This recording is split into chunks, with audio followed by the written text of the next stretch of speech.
Thank you everyone for coming out tonight to what we are terming our family values debate for the Senate candidates for District 14.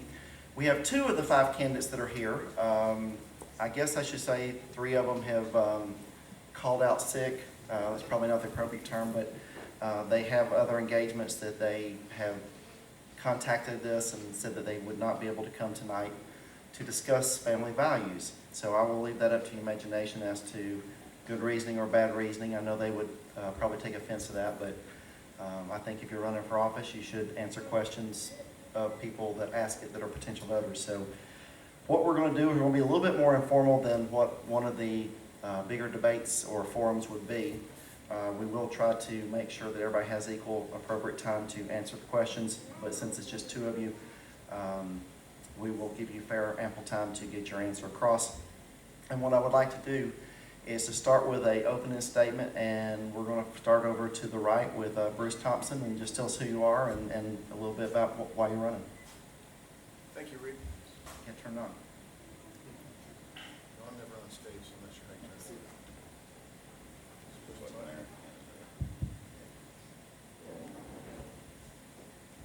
Clearly, I'm not used to having a mic in my hand. How about that? My name is Bruce Thompson, and I reside out here on Highway 20, literally half a mile from the Cherokee County line, so I am literally in no man's land. I represent probably Cherokee County as much as I represent Bartow, where I live. That being said, grew up in a rural area of Montana, grew up with very little means. I literally did not know we were poor till the joke is I was 12 years old going to a dance, and a young lady mentioned to me that your pants were really supposed to touch your shoes. Went on to college with a wrestling scholarship, which that says a little bit about me, with perseverance and determination, also taking responsibility for yourself, and then served in the military and finished out through the Army National Guard. Moved to the Southeast via the military, got introduced through Fort Knox, Kentucky. Started my first company when I was 23. Bring you up to date where I am right now. I currently have two software companies here in town. We have two all-state offices with a third to open in Adairsville December 1st. Also have a company that makes motorized swimming pool covers, so we deal with people throughout the entire Southeast. I serve at First Baptist Cartersville over here as the chairman of personnel and have served in that position for 2 years. We moved to First Baptist from First Baptist Woodstock over in Cherokee after we built our home back in 2001. I have two children. Both of them now are at Excel. One of them was at public school. We moved her over to Excel since this race demands a lot of my time. That is Faith, who is 13, Maxis, who is 8. Both of these children are newborn adoptions. So as I said before, pro-life is not something I check a box on, it's something we live. Both of those children, again, were newborn adoptions, one of which was literally 10 minutes from being aborted. I am considered a conservative, not only socially but fiscally. The comment that I would say is, first, it closely aligns with your family values. Second is, who is best equipped with the experience to be able to create the jobs, help with the transportation issues, and the education issues that are undermined of those in District 14. And lastly, this little project we got down in Emerson called Lake Point should be hopefully creating somewhere between 20 to 26,000 jobs. I have been part of that project, was blessed to be involved in it since its inception, and I believe that gives me the experience to be able to help those in District 14 with the concerns on their minds. And the next candidate, Christopher Nesmith. My name is Christie Smith. I guess by way of a little bit of history, I grew up here in Gordon County. Grew up in Calhoun mostly. My family was primarily from South Georgia, but my dad moved up from Atlanta when I was a kid with the company that he was with. So I spent all of my elementary and high school years in Calhoun. Eventually went off to school at Georgia, and then eventually went west. Really the only thing to tell about that is that I got to see a lot of different things as far as, it sort of shaped my worldview. It took a long time for me to become, I guess, a serious person about a lot of it. But what really changed me, I guess, was having a family. Now, I wasn't just a wild man. I had a good time in college. I went west, worked in resorts, and that was what I did for a living for a long time. I managed in higher-end hotels and restaurants and resorts. But when I settled down with a family, that itinerant type lifestyle just wasn't as suitable for raising a family. I think we can all understand that. So Yes, I had to trade in the skiing and the fishing, but it was more than worth it. And what it did was it brought us eventually back here about 4 years ago from Portland, Oregon. Now, as far as my politics are concerned, some of you may or may not know I'm a Democrat. Now, what kind of Democrat, you ask? I don't know what kind of Democrats are out there these days. There's all kinds. Just like, I'd like to say there are a lot of different Republicans out there these days, but less and less that seems to be the case. I grew up a Republican. How I came to be a Democrat, I guess, is I didn't wake up one morning and go, I'm a Democrat. I just began to look at my own values and realize where I stood along that spectrum, so to speak. And I guess when I started looking at my own personal values, my own ideas about the way things should be, so to speak, I realized that mine aligned with what traditionally have been, I guess, more moderate values that we kind of came up with. My dad grew up with in the 50s and 60s. I can identify quite well with that. I was a history major. I know my history pretty well. If anything, I'm a Eisenhower Republican, but they don't exist anymore. So I'm about as close as you can get to that. So you would say that, yes, conservatively, well, at least socially, I'm a bit conservative. On the fiscal side, I tend to be a bit, you might say Keynesian in my approach, my outlook, as far as what works.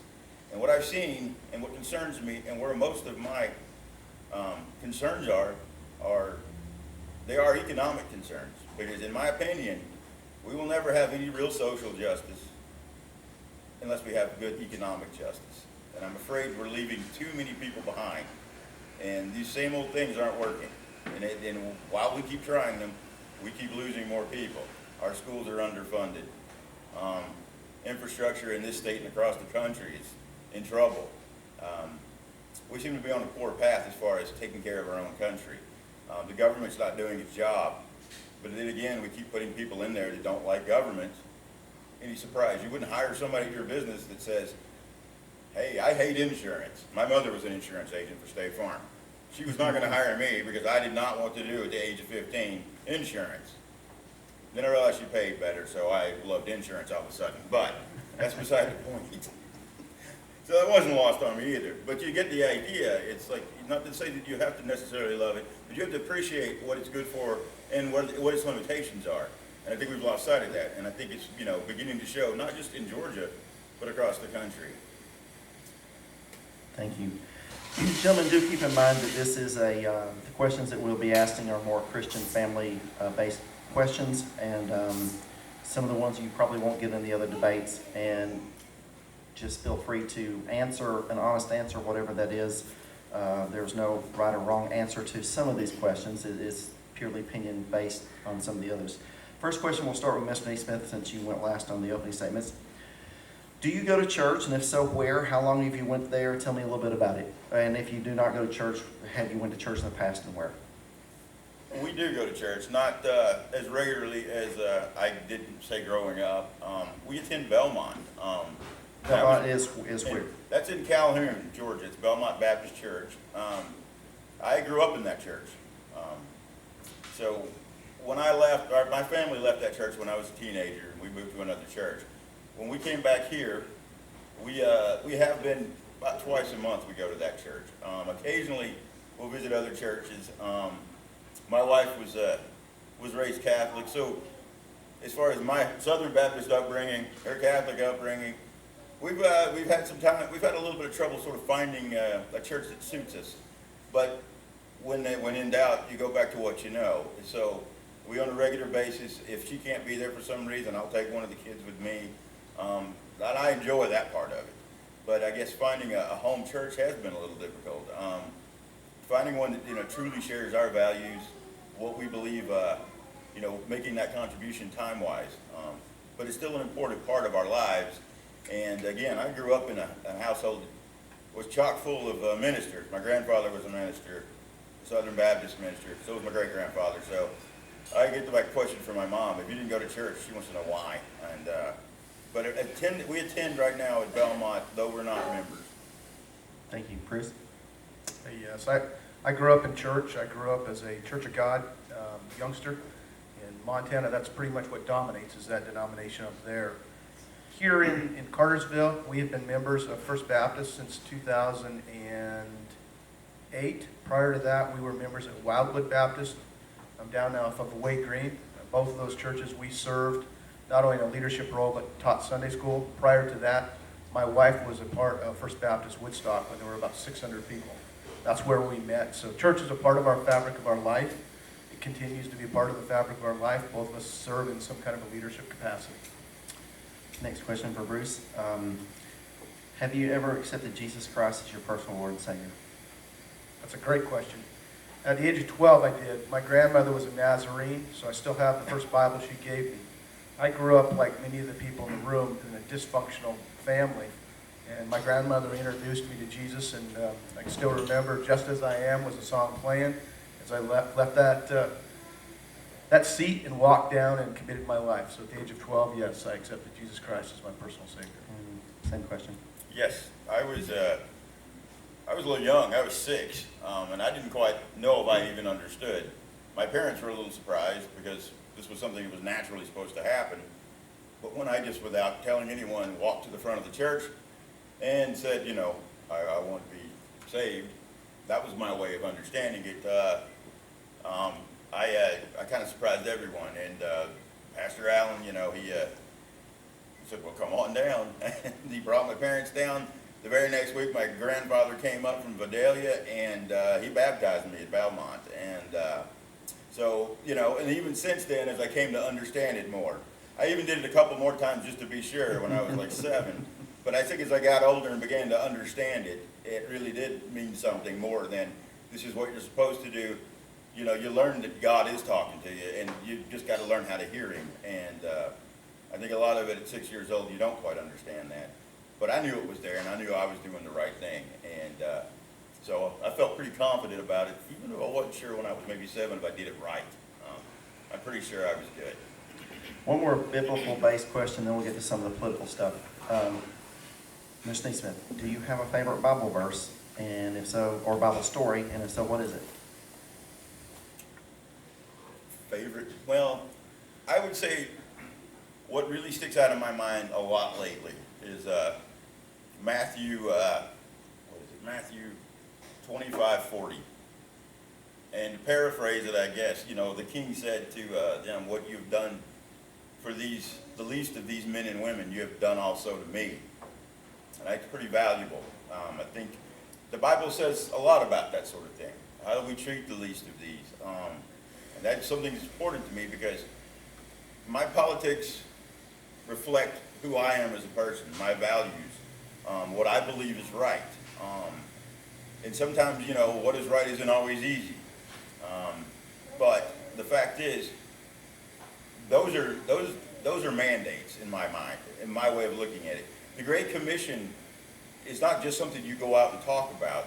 You've got to live it. You've got to show it. You've got to be, you know, you have to embody that spirit. And if you don't, it's a lot of empty words. And I feel like sometimes I see that. And so that verse stays with me. And at least that thought stays with me, the way it's sort of framed, the least of these. And I do well to remember it every time I step out the door. Bruce Thompson, favorite Bible verse or Bible story? Yeah, it's going to sound a little bit plutonic, but especially with the light of what we're going through in the political scene, and that is obviously John 3:16. And for God so loved the world that He gave His only begotten Son, that whoever believeth may be saved. And that being said, in our house we have various Bible verses that are in different rooms. The one that we have as you come into our home is that as for me and my house, or as for me and my family, we will serve the Lord, out of Isaiah. So just as Chris had said, there are several things that are a fabric of our life, but John 3:16 I think summarizes the most, especially in a world right now that is looking for love, and the majority of the world is lost. All right. This next question has we're going to come back with a second follow-up question to it, but I think when I ask the question, you'll know where I'm going with this. We'll start with Bruce on this one. When do you think life begins? And after you give me when you think life begins, what is your view on abortion, considering when you think life begins? Thank you, Ricky. That's an easy question for me. Again, being the only candidate in this race, the national Georgia Right to Life is endorsed. It begins at conception. Frankly, it actually begins prior to conception because God knew us before we were formed in the womb. And as you asked the question about abortion, I am opposed to abortion. I believe that the Lord is the only one that can grant life. The Lord is the only one that can take life away. Mr. Nesmith, same question. When do you believe life begins? And after you answer that, what is your position on abortion? Life begins technically the minute, well, let me how to put this. I'm going to just keep it scientific for just a moment. Life begins at this moment of conception. And what that essentially means is that, you know, the ingredients are now there. Everything is there. Now, how I feel about life is important because, in a sense, life is sacred. And in every sense, life is sacred. That's categorical. Now, when I say it's categorical, it doesn't mean like lying is bad and that's categorical. No, little white lies, we all tell them. That's not a categorical view. Life is sacred. No ifs, ands, or buts.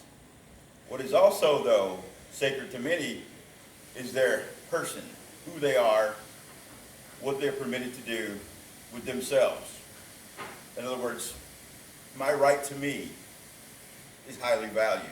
Now, I'm not a woman, but I know how I feel about my right to me. So am I conflicted? Do I have an easy answer? Absolutely not. I'll tell you something, I'm adopted. It could have easily been me. We have children. You think that ever, crossed our minds? It's not because it's inconvenient or any of those things. However, as far as we addressing it in the law, I think we've gone sideways. It ceased to be a conversation because we have two camps that aren't going to budge. So my personal feeling it is, I don't believe in abortion. However, am I willing to go out and say, well, we make this law against it?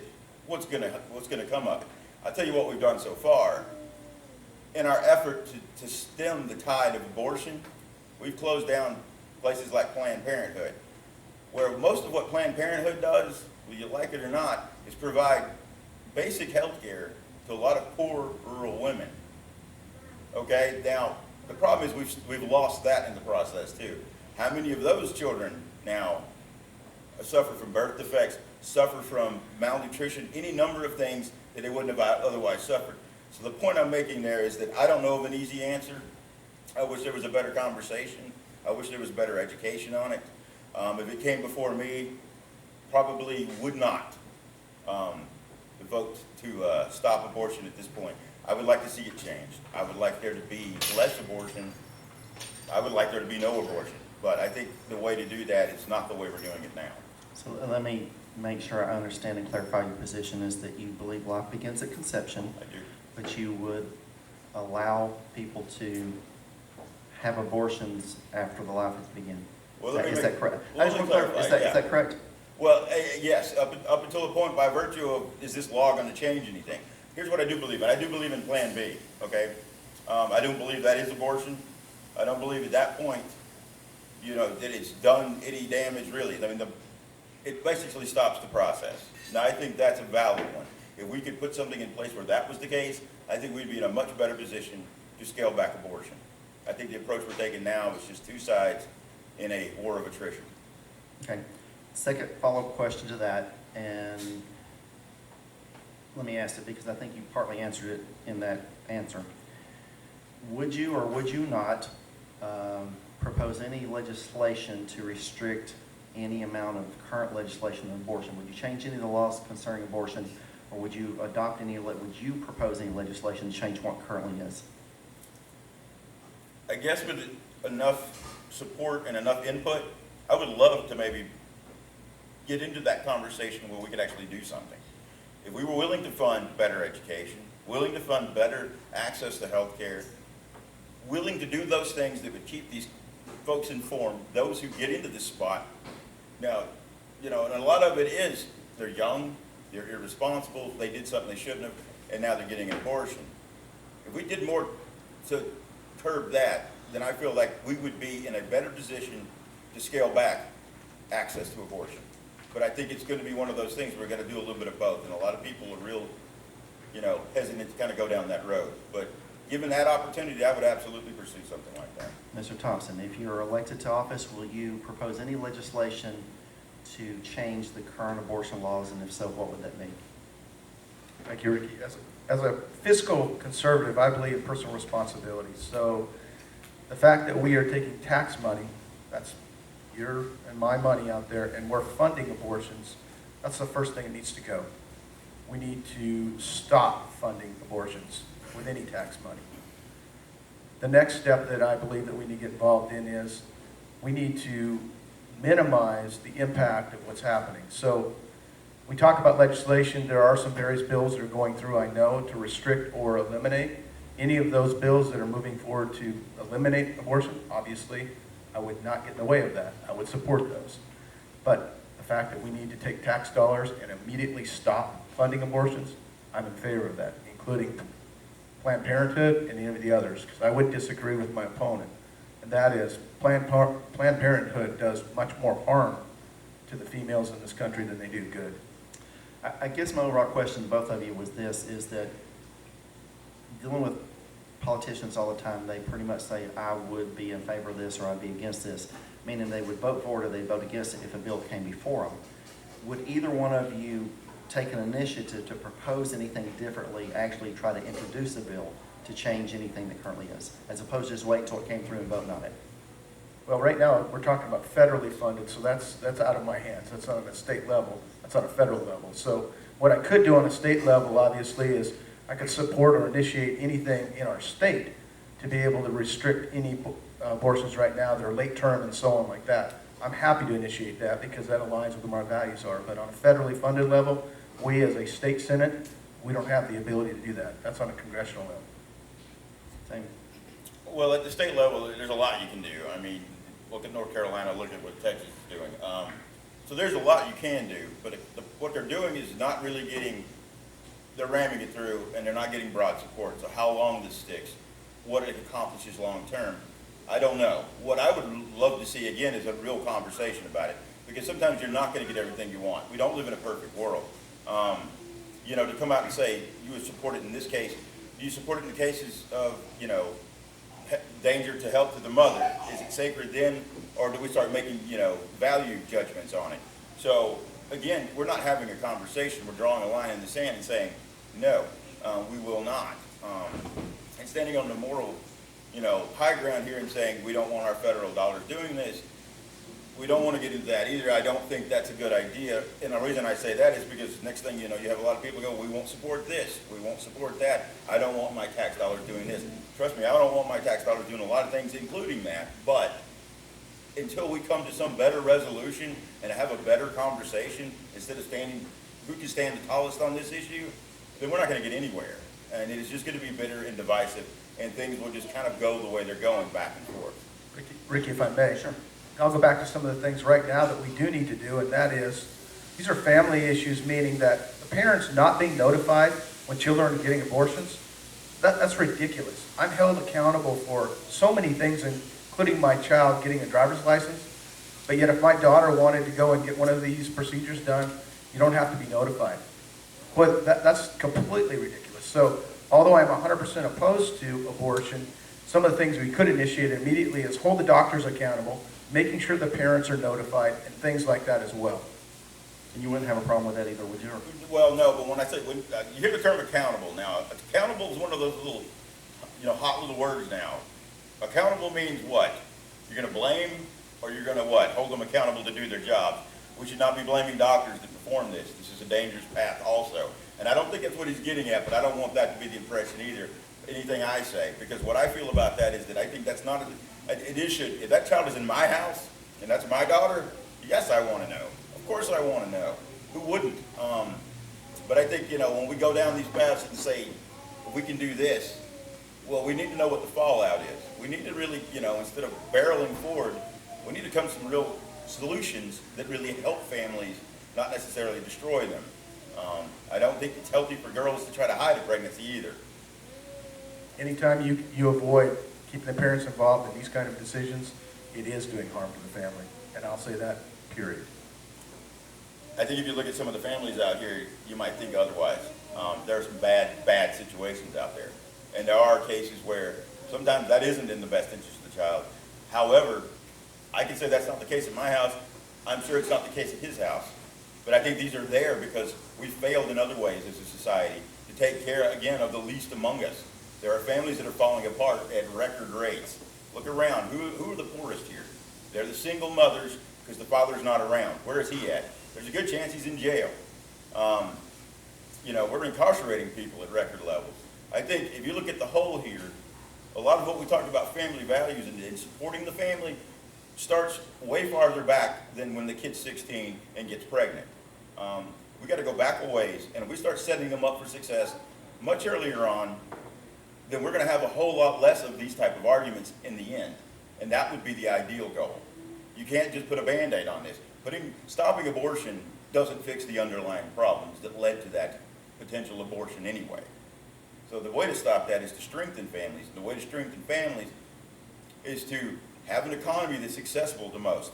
Have families that are stronger and that are supported by the community. And, have a community around them that knows what's going on with them. I think that would make a much better effort. You're not going to get immediate results, mind you. But you know what? I think over time you'll find that we become that community that we say we want to be. Gentlemen, one of the things that we want to do in here, which is what you just did, is as opposed to some of the other things you go to where you get 2 minutes, it was to actually have some healthy conversation about an issue, and I appreciate y'all sharing that. Let's move on to the next subject. I think that'd be Mr. Thompson. Should homosexuals be a protected minority status?